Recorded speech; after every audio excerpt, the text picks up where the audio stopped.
CMRL മാസപ്പടി ഇടപാടിൽ CBI അന്വേഷണം ആവശ്യപ്പെട്ടുള്ള പൊതു താൽപര്യ ഹർജി ഇന്ന് ഹൈക്കോടതി വീണ്ടും പരിഗണിക്കും. മാധ്യമപ്രവർത്തകൻ MR അജയനാണ് ഹർജി നൽകിയത്. മുഖ്യമന്ത്രി മകൾ ടി വീണ എന്നിവരെ എതിർകക്ഷിയാക്കിയാണ് ഹർജി.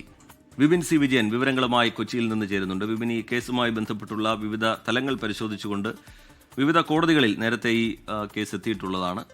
അവിടെ നിന്നൊക്കെ കോടതിയുടെ നിരീക്ഷണങ്ങൾ നമുക്ക് മുമ്പിലുണ്ട്. ഇന്നലെയാണെങ്കിൽ അത് സുപ്രീം കോടതിയിൽ നിന്ന് മാത്യു കുഴൽനാടൻ്റെ ഹർജി സുപ്രീം കോടതി തള്ളുന്ന സാഹചര്യവും കണ്ടു.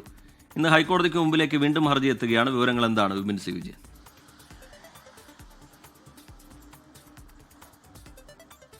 Good morning Christina, Rejith.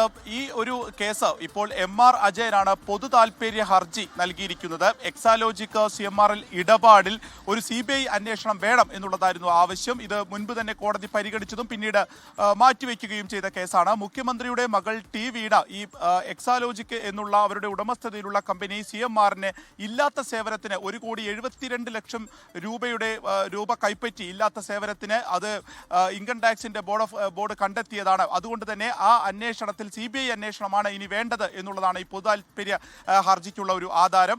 എന്നാൽ ഇതിൽ സത്യവാങ്മൂലം ഇതിനെ തുടർന്ന് ഹൈക്കോടതി നോട്ടീസ് അയച്ചിരുന്നു. മുഖ്യമന്ത്രിക്കും മകൾക്കും നോട്ടീസ് അയച്ചിരുന്നു. ഇതൊരു രാഷ്ട്രീയ പ്രേരിതമാണെന്നും ഇതിൽ CBI അന്വേഷണം ആവശ്യമില്ല എന്നുള്ളതുമായിരുന്നു. ഒപ്പം തന്നെ വളരെ നിയമപ്രകാരമായിട്ടുള്ള ഇടപാടുകൾ മാത്രമാണ് നടന്നിട്ടുള്ളത് എന്നുമായിരുന്നു ഈ സത്യവാങ്മൂലം. ഇതേ തുടർന്നാണ് ഇപ്പോൾ ഈ കേസ് എത്തി നിൽക്കുന്നത്. പറഞ്ഞതുപോലെ തന്നെ ഇന്നലെ സുപ്രീം കോടതി മാത്യു കുഴൽനാടൻ MLAയുടെ വിജിലൻസ് അന്വേഷണം എന്നുള്ളൊരു ആവശ്യം തള്ളിയിരുന്നു. ഒപ്പം തന്നെ രാഷ്ട്രീയമായിട്ടുള്ള കാര്യങ്ങൾക്ക് കോടതി വേദിയാക്കരുത് എന്നുള്ളൊരു വിമർശനം കൂടി ഉണ്ടായിരുന്നു. ഇതിന് തൊട്ടു പിന്നാലെയാണ് ഇപ്പോൾ മറ്റൊരു പൊതു താൽപര്യ ഹർജി ഹൈക്കോടതിയുടെ മുന്നിലേക്ക് ഇന്ന് എത്തുന്നത്. റീജിത്ത്. ശരി, വിപിൻ സി വിജയൻ കൊച്ചിയിൽ നിന്ന് വിശദാംശങ്ങൾ പങ്കുവയ്ക്കുകയായിരുന്നു.